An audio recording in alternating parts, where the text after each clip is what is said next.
शनिवारी संध्याकाळी आलेल्या वादळानं रत्नागिरी जिल्ह्यात अक्षरशः दाणादाण उडवून दिलेली पाहायला मिळते. ह्याचा सर्वात मोठा जो फटका आहे तो महावितरणला बसलेला पाहायला मिळतोय.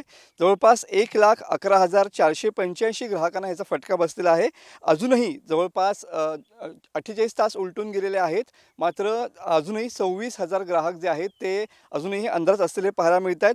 उच्चदाब वाहिनीचे 118 पोल, लघुदाब वाहिनीचे जवळपास 235 पोल या वादळामध्ये जमीनदोस्त झालेले होते.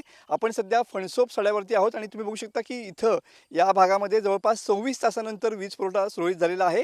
मात्र गावकरी आणि इथले ग्रामस्थ आणि महावितरणचे कर्मचारी यांनी अथक प्रयत्न करून हा पोल जो आहे उच्च दाब वाहिनीचा तो या ठिकाणी उभा केलेला आहे. मात्र हा उभा करताना सुद्धा हा दगडाच्या तुम्ही बघू शकता की दगडांनी बांधून ठेवून हा पोल काही काठ्यांचा आधार देऊन हा उभा केलेला दिसतो आहे आणि त्यानंतर या ठिकाणचा वीज पुरवठा जो आहे तो सुरळीत झालेला पाहायला मिळतोय.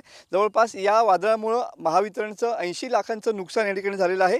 या ठिकाणचे काही ग्रामस्थ आहेत की ज्यांच्याकडे तब्बल 26 तासानंतर या ठिकाणी वीज पुरवठा सुरू झालेला आहे. त्यावेळी काय सांगशील, काय परिस्थिती होती त्या दिवशीची आणि काय लाईट किती वेळाने आली?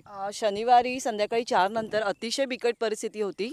चक्रीवादळ झालंच होतं इथे.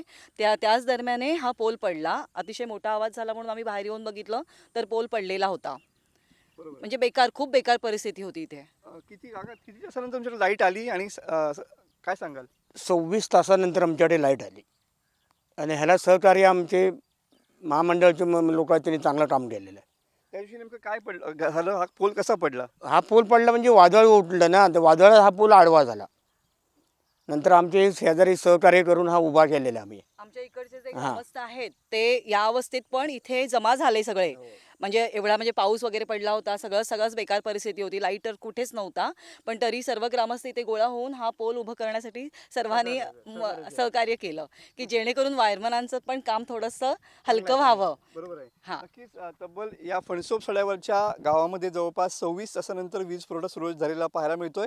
मात्र या वादळाचा फटका जो आहे तो महावितरणला बसलेला पाहायला मिळतोय. अजूनही 26,000 ग्राहक जे आहेत ते अजून अंधारात आहेत. त्यांच्याकडे लाईट येण्याची अपेक्षा बाळगून हे सर्व ग्राहक महावितरणच्या कामाकडे लक्ष ठेवून असलेले पाहायला मिळत आहेत.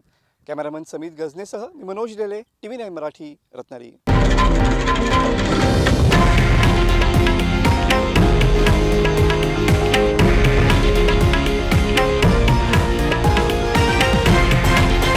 हे आहे देशातील नंबर 1 न्यूज नेटवर्क आणि आपण पाहत आहात TV9 मराठी, एकमेव.